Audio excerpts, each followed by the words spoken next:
कहानी शुरू होती है सैकड़ों साल पहले हरकेनिया नाम की एक सुंदर जगह से। यहाँ के लोग प्रकृति के बीच बहुत शांति और प्यार से रहते थे। फिर एक दिन सब कुछ बदल जाता है। बर्बर राजा एगिस की खूंखार सेना हमला कर देती है और सब बर्बाद हो जाता है। दोस्तों, आज मैं आपको एक शानदार फैंटेसी थ्रिलर फिल्म की कहानी सुनाने जा रही हूँ, जो आपको ना सिर्फ एंटरटेन करेगी बल्कि कुछ नया सोचने पर भी मजबूर कर देगी। मेरा नाम है छाया पांडे और कुछ सालों के बाद कहानी हमें हरकेनिया के घने जंगलों में ले जाती है। यहाँ शाइना नाम की एक लड़की अपने घोड़े के साथ दिखाई देती है, गुजरे वक्त की यादों में खोई हुई। यही रहस्यमयी जंगल उसका घर है, यही वो पली बढ़ी है।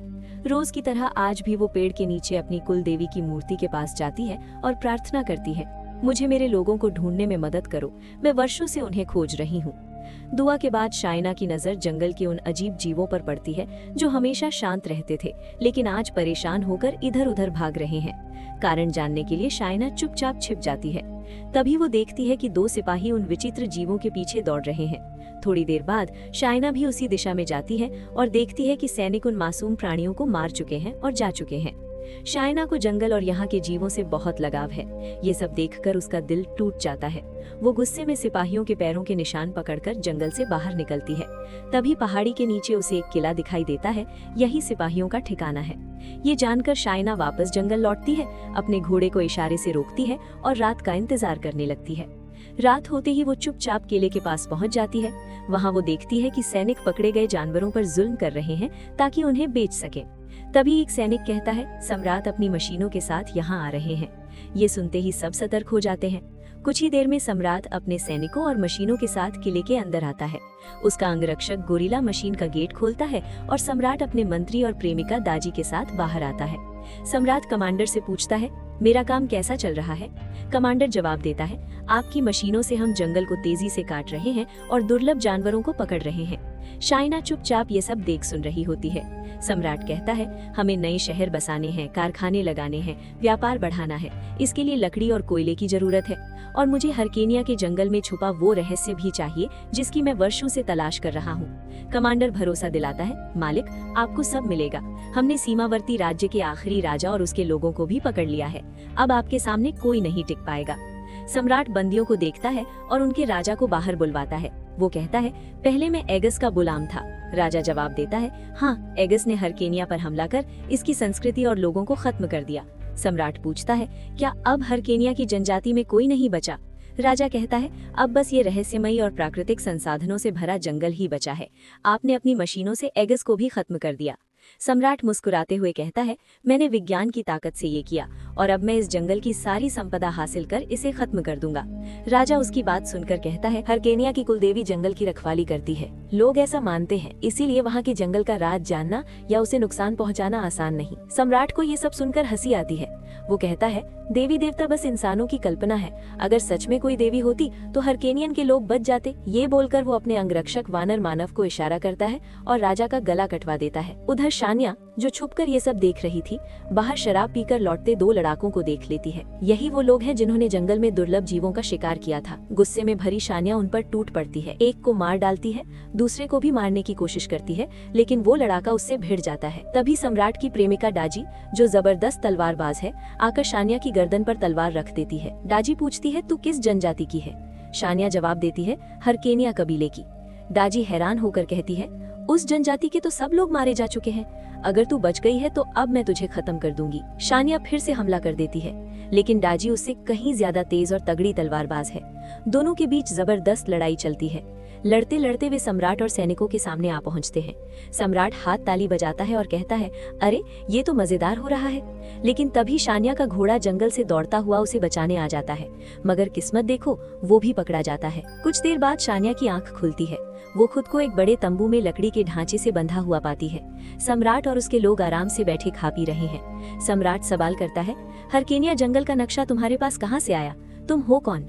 शानिया जवाब देने के बजाय जोर लगाकर रस्सी तोड़ती है और सम्राट पर हमला कर देती है, लेकिन उसका अंगरक्षक बीच में आकर उसे बचा लेता है। सम्राट अब दाजी से कहता है, इस लड़की में बहुत जोश है, इसे बाकी गुलामों के साथ बार बार अखाड़े में लड़ने भेजो। सम्राट के हुक्म पर शानिया को कैद करके राजधानी ले जाया जाता है। वहाँ वो सैनिकों से छूटने की कोशिश करती है, लेकिन एक सिपाही उसे पकड़कर पिंजरे में डाल देता है और बाकी गुलामों के साथ कैद खाने में भेज देता है। कैद खाने में शानिया एक औरत के गले पर चाकू रख देती है। मुझे जाने दो। लेकिन तभी वहाँ तैनात अधिकारी हंसता है। यहाँ से भागना नामुमकिन है, ये कैदखाना गहरे गड्ढे में है, ऊपर सख्त पहरा है। अब हथियार नीचे रखो और बाकी गुलामों की तरह रहना सीख लो। सम्राट का यही हुक्म है। कोई और रास्ता न देख शानिया मजबूरी में चाकू छोड़ देती है। अधिकारी बाकी गुलामों को अखाड़े में लड़ने की ट्रेनिंग जारी रखने का हुक्म देता है। उसके जाते ही शानिया कैदियों से पूछती है, सम्राट की प्रेमिका अपने आप से इतनी बातें क्यों करती है? पास बैठी औरत जली जवाब देती है, वो बहुत खतरनाक और निर्दयी तलवारबाज है। सम्राट के लिए कई लोगों की हत्या कर चुकी है। लोग कहते हैं जिनकी उसने जान ली, उन्हीं की आत्माएं उसे दिखाई देती हैं और तंग करती हैं। फिर अगला सीन आता है। सम्राट अपने महल में दाजी से मिलने जाता है। दाजी उससे पूछती है, आप कभी मेरे करीब क्यों नहीं आते? सम्राट हंसकर जवाब देता है, वैसे तो मैंने लगभग हर जगह अपना कब्जा करके है, लेकिन काम अभी बाकी है। बस एक बार सब खत्म हो जाए, फिर तुम मेरी रानी बन जाओगी। दाजी उसे याद दिलाती है, आपने मुझसे वादा किया था कि मुझे उन अजीब परछाइयों और उनकी डरावनी आवाजों से छुटकारा दिलाओगे। सम्राट मुस्कुराता है, हाँ वो भी हो जाएगा, थोड़ा सब्र रखो और अभी ये दवा पी लो, इससे तुम्हारा मन शांत होगा।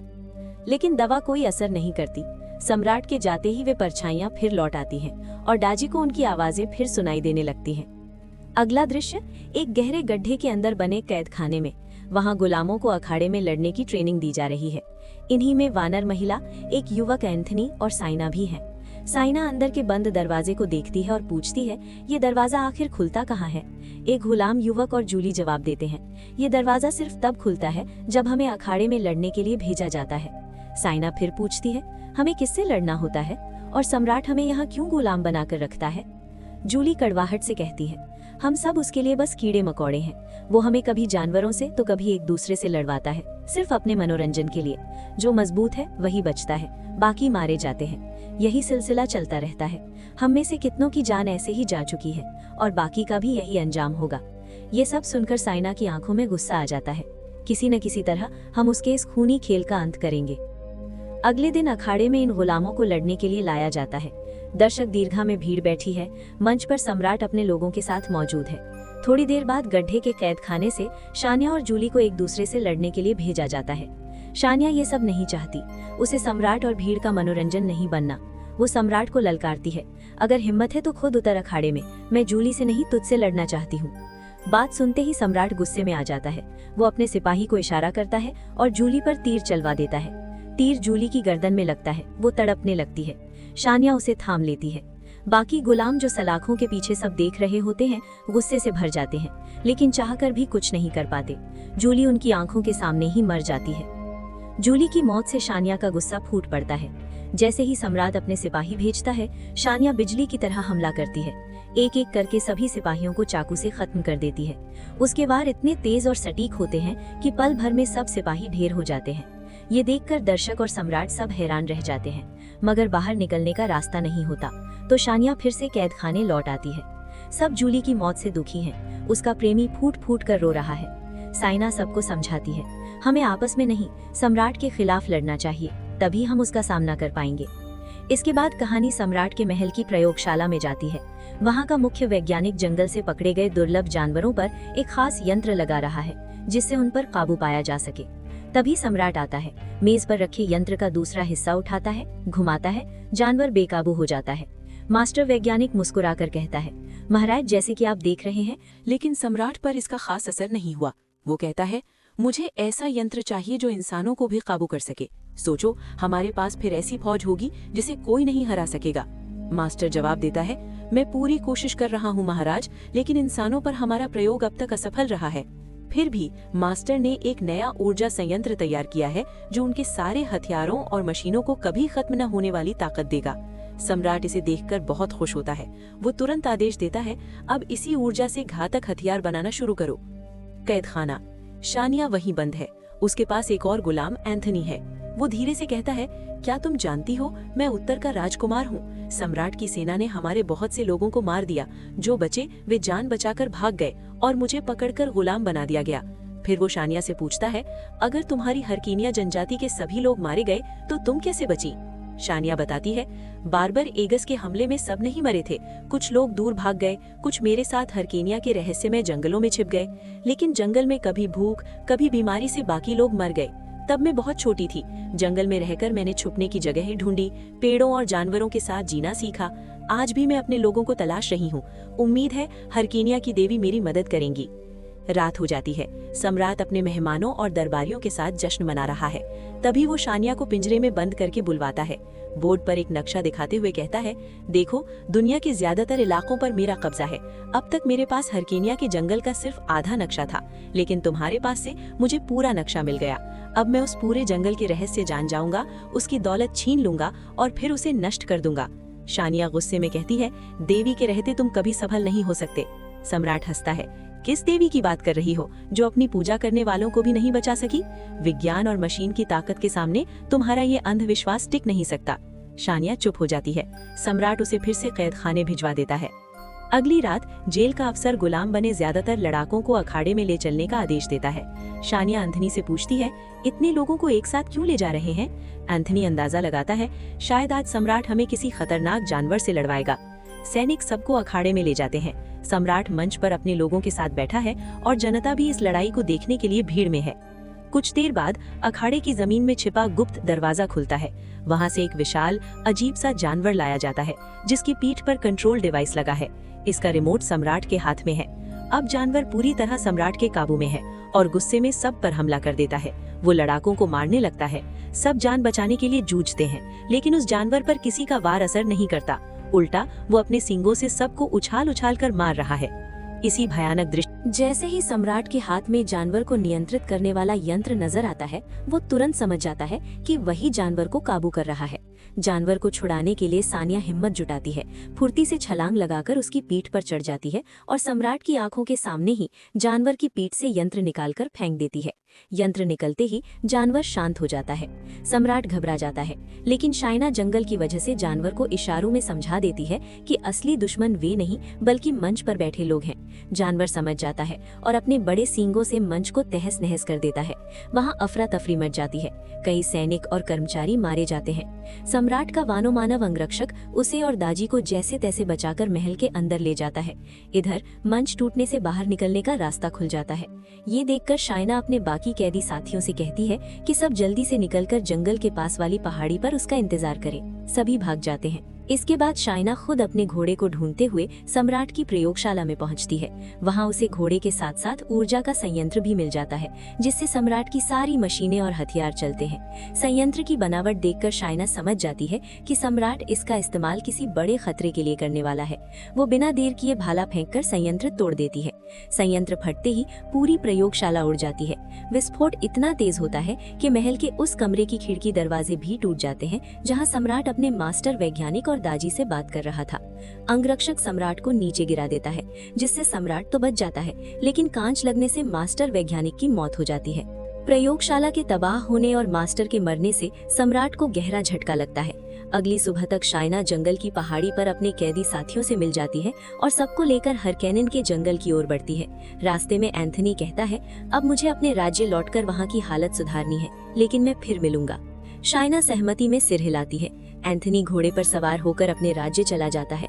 शाइना बाकी लोगों के साथ जंगल के पास वाली पहाड़ी पर डेरा डालती है। थोड़ी देर बाद उनकी महिला वानर साथी एक गुप्तचर को घोड़े पर लाद कर लाती है और बताती है कि वो पीछा कर रहा था। शाइना गुप्तचर से पूछती है, सम्राट की सेना हमारे पीछे आ रही है? गुप्तचर साफ कहता है, हाँ, 24 घंटे में यहाँ पहुँच जाएगी और तुम सब मारे जाओगे। ये सुनकर शाइना उसे मार देती है और साथियों से कहती है, अब यहाँ रुकना ठीक नहीं है।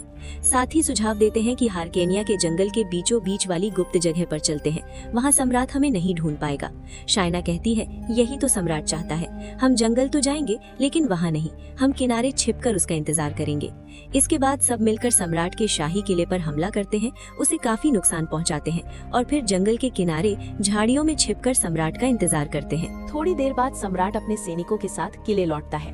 वहाँ पहुँचते ही देखता है हर तरफ आग लगी है, चीजें तबाह हो चुकी हैं। वो गुस्से में अपने कमांडर से पूछता है, ये सब किसने किया? कमांडर साफ कहता है, लाल बालों वाली लड़की शाइना और उसके साथी। ये सुनकर दाजी तुरंत बोल पड़ती है, हमें उसके विद्रोह को फैलने से पहले ही कुचल देना चाहिए। रात होते होते सम्राट के लोग जंगल पर तोप से आग बरसाने लगते हैं। शाइना और उसके साथी जंगल के किनारे छुपे होते हैं, लेकिन जैसे ही आग फैलती है वे जंगल के और भीतर भाग जाते हैं। जंगल जलता जाता है, रास्ता साफ होता जाता है और सम्राट की सेना आगे बढ़ती जाती है। रात और गहरी हो जाती है। जंगल के भीतर शाइना को अपनी जनजाति के कुछ और लोग मिल जाते हैं। शाइना कहती है, हम अभी जंगल के बीच के रहस्यमय हिस्से में नहीं जा सकते। सम्राट हमारे पीछे है, यहीं उन पर हमला करना होगा, वरना वे आगे बढ़ जाएंगे। उसके साथ ही उसकी बात मान लेते हैं।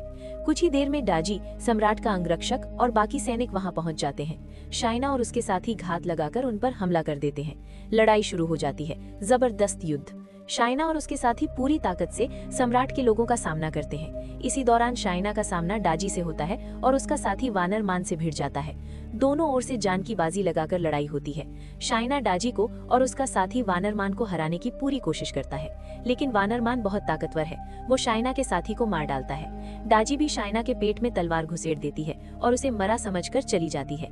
इस भीषण लड़ाई में शाइना के कई साथी मारे जाते हैं, बाकी पकड़े जाते हैं और सम्राट के सामने लाए जाते हैं। उधर शाइना जमीन पर पड़ी है, जिंदगी की आखिरी सांसें गिन रही है। उसका वफादार घोड़ा ये सब देखता है, पास आकर लेट जाता है, जिससे शाइना उसकी पीठ पर चढ़ जाती है। घोड़ा उसे जंगल के उस रहस्यमय स्थान पर ले जाता है जहाँ देवी की मूर्ति है।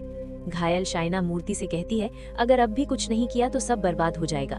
तभी देवी इंसानी रूप में प्रकट होती है, शाइना को गोद में उठाती है और पवित्र नदी के पानी में डालती है। कहती है, दुनिया को तुम्हारी जरूरत है। शाइना के शरीर में एक जबरदस्त ताकत भर जाती है। अगला दृश्य, सम्राट पकड़े गए शाइना के साथियों से जंगल की रहस्यमय जगह के बारे में पूछ रहा है, मगर कोई कुछ नहीं बताता। तभी सम्राट की नजर हरकेनिया की औरत के झोले में रखी प्राचीन किताब पर पड़ती है। वो किताब छीन लेता है और कमांडर से कहता है, इससे मुझे सब पता चल जाएगा, इन सबको मार डालो। लेकिन जैसे ही कमांडर कुछ करने जाता है, शाइना घोड़े पर सवार वहां पहुंच जाती है। अब वो पहले से कहीं ज्यादा आक्रामक लग रही है। इत्तेफाक से उसी समय एंथनी भी अपनी सेना लेकर आ जाता है। शाइना और एंथनी मिलकर सम्राट के लोगों पर टूट पड़ते हैं। शाइना के बाकी पकड़े गए साथी भी आजाद हो जाते हैं और लड़ाई में शामिल हो जाते हैं। अस्तित्व की ये जंग अपने चरम पर पहुंच जाती है। महिला वानर सम्राट के अंगरक्षक वानरमान को मार देती है। अब सम्राट की सेना बुरी तरह कमजोर हो चुकी है और सम्राट डाजी के साथ भागकर किले की ओर दौड़ता है। शाइना की नजर सिर्फ सम्राट पर है। वो उसके सैनिकों को तेजी से खत्म करते हुए किले की दीवार पार कर जाती है। अंदर पहुंचते ही सम्राट के सुरक्षा गार्ड उसका रास्ता रोकते हैं, लेकिन शाइना बिना रुके उन्हें भी हरा देती है। किले के एक कमरे में सम्राट डरा हुआ बैठा है। वो डाजी से कहता है, तुम मेरी सुरक्षा के लिए लड़ने क्यों नहीं जाती? अगर मुझे कुछ हो गया तो ना तुम रानी बन सकोगी, ना तुम्हारी परछाइयों का इलाज होगा। डाजी गुस्से में कहती है, अब मुझे सब समझ आ गया है। जो दवा तुम मुझे देते थे वो इलाज के लिए नहीं थी, बल्कि मुझे पागल रखने के लिए थी, ताकि मैं सच से दूर रहूं। राज खुलने पर सम्राट मान लेता है, हाँ, क्योंकि तुम बहुत ताकतवर हो और कभी भी मेरे लिए खतरा बन सकती हो। ये सुनकर डाजी गुस्से में सम्राट के पेट में चाकू घुसेड़ देती है, लेकिन सम्राट भी तुरंत डाजी के पेट में चाकू मार देता है। डाजी वहीं मर जाती है। सम्राट अभी जिंदा है। वो किसी तरह किताब से रहस्यमय जंगल का रास्ता खोज लेता है और वहाँ पहुँच जाता है। दूसरी तरफ जब शाइना किले में पहुँचती है तो उसे डाजी की लाश मिलती है। सम्राट को खोजते हुए वो भी जंगल की पवित्र जगह पहुँच जाती है। वहाँ सम्राट की हालत बहुत खराब है। मरने से पहले वो शाइना को बता देता है कि वो भी हरकेरिया जनजाति से है और एगस के हमले में बच गया था। सम्राट के मरते ही शाइना पूरे इलाके की नई रानी बन जाती है। वो अपने बिछड़े हुए लोगों को इकट्ठा करती है और सबके साथ एक नया राज्य बसाती है। यहीं पर ये फैंटेसी कहानी खत्म हो जाती है। तो दोस्तों, ये था आज की फिल्म का पूरा नजरिया। उम्मीद है आपको कहानी समझ आई होगी। ऐसी ही हिंदी, इंग्लिश, थ्रिलर और साई-फाई फिल्मों के डीप एक्सप्लेनेशन के लिए फिल्म नजारिया को सब्सक्राइब करें।